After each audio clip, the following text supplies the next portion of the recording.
Hello everyone, स्वागत है सभी का हमारे यूट्यूब चैनल में। आज के दिन में अपरिमेय संख्या को बहुत ही आसान तरीके से सिद्ध करना सीखेंगे। अगर आपको अपरिमेय संख्याओं को सिद्ध करने नहीं जाता है तो ये वीडियो आपके लिए बहुत ही ज़्यादा महत्वपूर्ण होने वाली है, क्योंकि आज की इस वीडियो में मैं जो है आपको अपरिमेय संख्या को सिद्ध करने का बहुत ही आसान तरीका बताऊंगा। शायद ये तरीका आपको पहले किसी ने बताया नहीं होगा, इसकी मैं 100% गारंटी देता हूँ।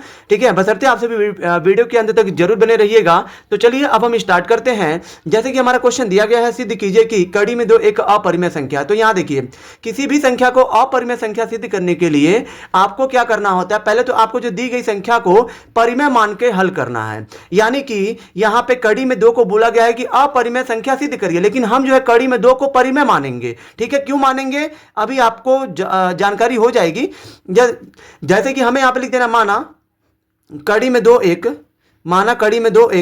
परिमेय संख्या है। आपको इसे मान लेना है, माना कड़ी में दो एक परिमेय संख्या है। तो यहाँ पे हमें लिख देना है, माना कड़ी में दो एक परिमेय संख्या है। ठीक है, तब यहाँ पे देखिए क्या हो जाएगा। तब अगर आपने कड़ी में दो को एक परिमेय संख्या माना है, तब ये कड़ी में दो किसके बराबर होगी, P बटा Q के बराबर होगी। तो यहाँ पे आपको लिख देना P बटा Q, क्योंकि कड़ी में दो को आपने क्या माना है, कड़ी में दो को आपने परिमेय माना है। तो यहाँ पे परिमेय बराबर P बटा Q होती है। अब यहाँ देखिए, यहाँ आपको लिख देना है, जहां रहेगा, जहां P तथा Q सह अभाज्य, यहाँ पे जहां P तथा Q सह अभाज्य संख्याएं हैं। अब यहाँ पे मैंने P और Q को सह अभाज्य संख्याएं क्यों कहा है, तो यहाँ देखिए, ऐसी दो संख्याएं जिनके बीच में सिर्फ सिर्फ एक जो है कॉमन गुणनखंड होता है, उन्हीं को हम लोग सहअभाज्य कहते हैं। जैसे मान लीजिए P और Q को कौन काट सकता है, सिर्फ एक काट सकता है।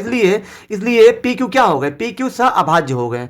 यानी कि P और Q को सिर्फ जो एक काट सकता है, इसीलिए P और Q सहअभाज्य हैं। और जो है कड़ी में दो P बटा Q, यानी कि कड़ी में दो परिमेय तब तक है जब P और Q में सिर्फ एक कॉमन है। यानी कि P और Q को काटने वाला कौन है, सिर्फ एक है। अगर जो आगे चल के हल करने पे P और Q को काटने वाला कोई और आ जाता है, तब ये कड़ी में दो परिमेय संख्या ना होकर तब ये अपरिमेय ही रहेगा। क्यों कड़ी में दो, क्योंकि कड़ी में दो परिमेय संख्या तभी तक है जब तक P और Q को एक काट रहा है। ठीक है, कड़ी में दो परिमेय संख्या यानी कि P बटा Q के रूप में तभी तक है जब P और Q में एक कॉमन है, मतलब P और Q को एक काट रहा है। ठीक है, तो यहां देखिए, अब हम क्या करेंगे, अब हम जो है यहां पे इसको हम लोग जो आगे हल करने के लिए दोनों पक्षों का वर्ग करेंगे। क्यों करेंगे, क्योंकि यहां पे जब तक दो से कड़ी हटेगी नहीं तब तक ये हल नहीं होगा, इसलिए जो दोनों पक्षों का वर्ग करेंगे। तो यहां पे आपको लिखना है, दोनों पक्षों का वर्ग करने पर, यहां पे आपको लिख देना है, दोनों पक्षों का वर्ग करने पर। ठीक है, तो यहां देखिए, कड़ी में दो का हम लोग वर्ग करेंगे बराबर यहां पे P बटा Q का वर्ग कर देंगे। यहां देखिए, जब भी आप कड़ी का स्क्वायर करते हैं तो स्क्वायर से कड़ी कट जाती है, खाली क्या बचेगा, दो। यहां पे P स्क्वायर है तो यहां पे क्या लिखिए, P स्क्वायर, और बटे पे Q पे भी स्क्वायर है तो यहां पे लिख दीजिए Q स्क्वायर। अब यहां पे देखिए, दोनों पक्षों में कुछ हल नहीं होगा तो दो के नीचे एक करके, जब ये बराबर में दोनों पक्षों में कुछ नहीं हल होता है तो तिरछा गुणा करते हैं। यानी कि यहां पे आपको करना यह है कि दो का गुणा Q स्क्वायर में करना है, तो ये आपका हो जाएगा 2Q स्क्वायर, और बराबर में एक का गुणा P स्क्वायर में करेंगे तो ये आपका हो जाएगा P स्क्वायर। अब यहां देखिए, अब यहां पे Q स्क्वायर को छोड़ दीजिए इधर ही, तो यहां पे लिख दीजिए Q स्क्वायर बराबर, यहां पे क्या दिया, P स्क्वायर, और यहां पे दो को अगर आप भेजेंगे इधर तो यहां पे दो गुणा के रूप में गुणा जाएगा तो हो जाएगा बटे। अब ये हो गया आपका समीकरण एक हो जाएगा। ठीक है, इसको आपको समीकरण एक नाम देना है। अब यहां पे आपको लिखना है, यहां जो है दो, यहां लिख देना है, यहां दो Q स्क्वायर को क्या कर रहा है, विभाजित कर रहा है। ऐसा हम क्यों लिख रहे हैं, 2Q स्क्वायर को विभाजित करता है, 2Q स्क्वायर को विभाजित करता है। ऐसा मैंने क्यों यहाँ पे मतलब ये राइट किया है, लिखा है कि 2Q P स्क्वायर को क्या कर रहा है, सॉरी P स्क्वायर को, दो जो है, क्योंकि P स्क्वायर के नीचे बटे है, यानी कि दो जो है P स्क्वायर को भाग दे रहा है। यहाँ पे आपको लिख देना है 2P स्क्वायर को विभाजित करता है। ऐसा मैंने क्यों किया, तो यहाँ देखिए, अगर मान लीजिए अगर मैं 8 के स्क्वायर में 2 से भाग दूं तो क्या भाग नहीं जाएगा, क्योंकि 8 का स्क्वायर क्या होता है, 64, और बटे में 2, बटे का मतलब क्या होता है, भाग होता है। यानी कि बटे का मतलब ये होता है कि नीचे वाली संख्या से ऊपर वाली संख्या में भाग देना होता है। तो ये तो फिर यहाँ देखिए, 2 से 64 कटेगा कि नहीं कटेगा, 2 3 6 2 2 4 32 बार में कट रहा है।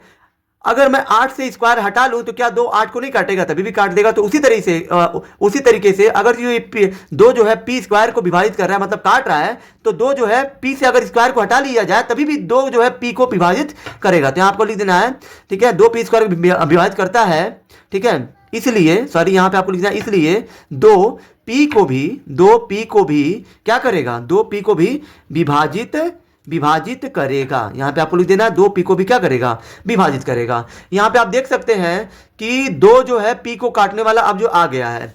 शुरू में पी और क्यू को काटने वाला 1 था, अब यहां पे 2 को पी को काटने वाला कौन आ गया, 2 विभाजित कर रहा है यानी कि काट रहा है। हाँ, तो उसी तरह से अब आपको जो है ये भी आगे दिखाना है कि 2 जो है क्यू को भी विभाजित कर रहा है। तो ये आप कैसे दिखाओगे, मतलब तो यहां पे देखिए, तो यहां पे आपको क्या करना है, इस P को ना यहां पे लिख दीजिए, इस 2 को ना यहां पे लिख दीजिए और इसके साथ एक लगा दीजिए K, एक नियतांक।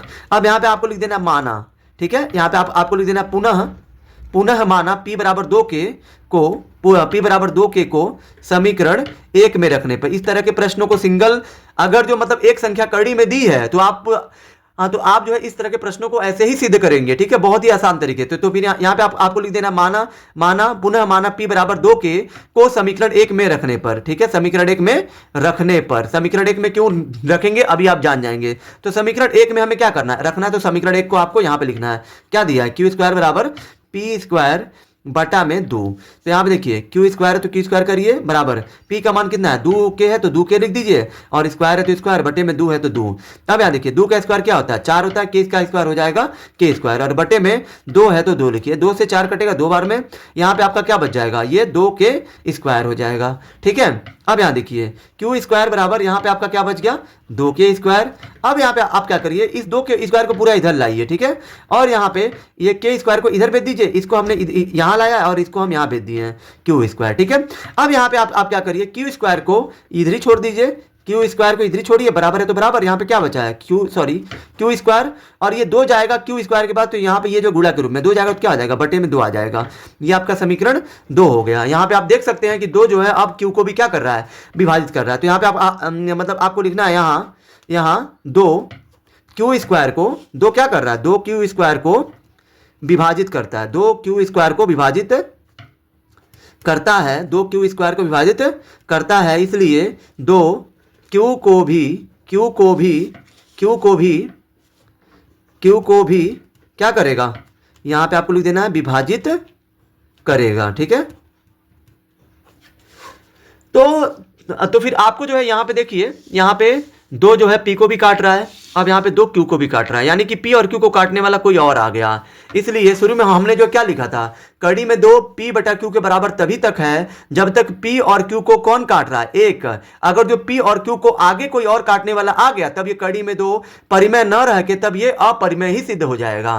तो यहाँ पे आप देख सकते हैं कि पी और क्यू को काटने वाला कोई और आ चुका है, जैसे पी को काटने वाला 2 आ चुका है, फिर यहाँ पे क्यू को काटने वाला 2 आ चुका है। तो यहाँ पे आपको लिख देना है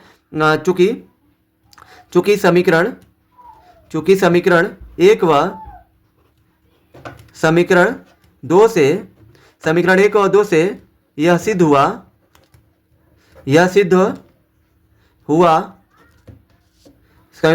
कि कड़ी में 2 एक